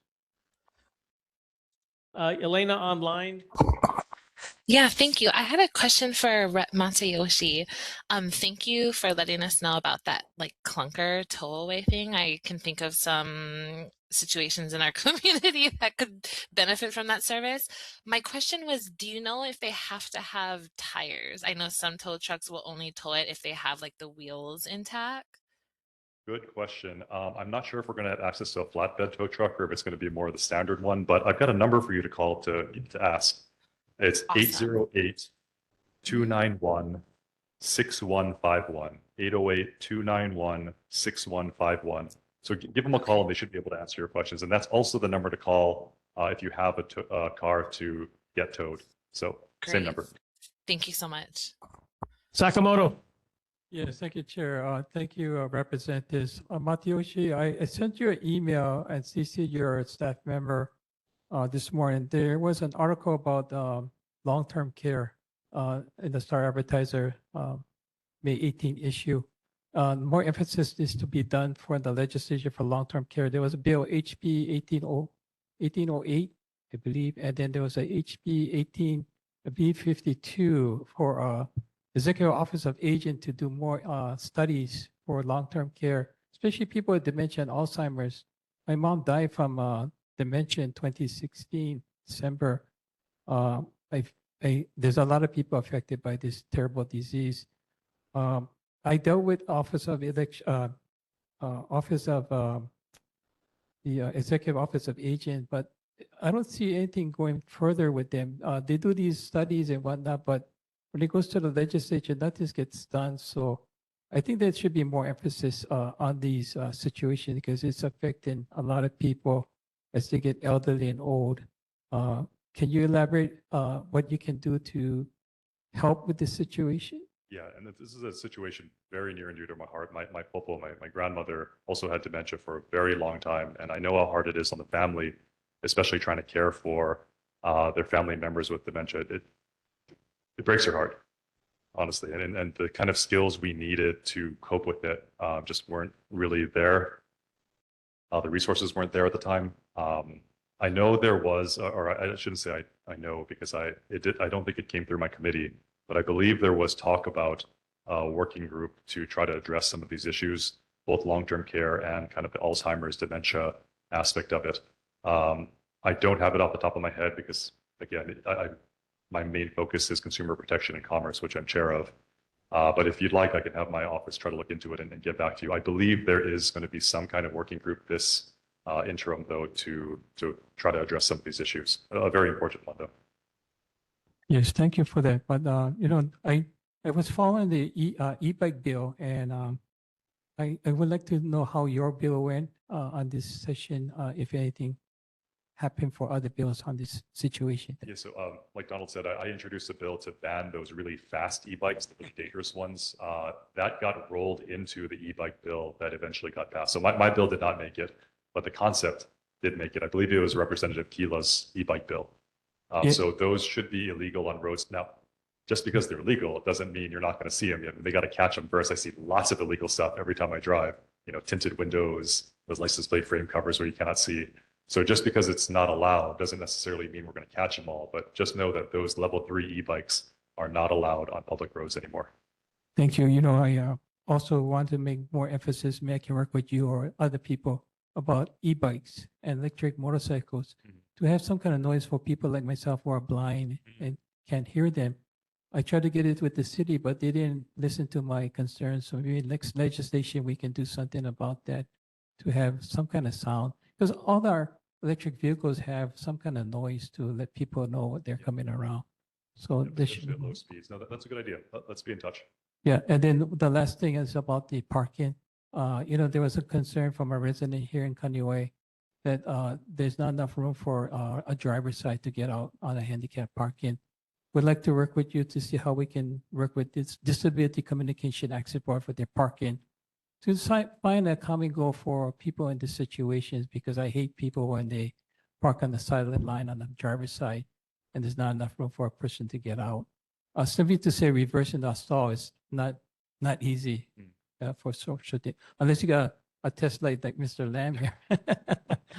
But yes, and then there was a bill that I talked about last month. There's 4 bills, HB 1875. Before we move on, the handicap stall one, the person pushing that is my literal next door neighbor, Greg.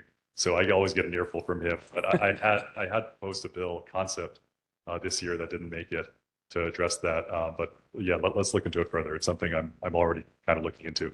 Okay, thank you. And then I brought 3 or 4 bills last month, and I think Lisa Kitagawa's person was going to get a response to me, and one of them was HB 1875. This was a gender sex change for children who wanted to do to become from a female to a male or whatever.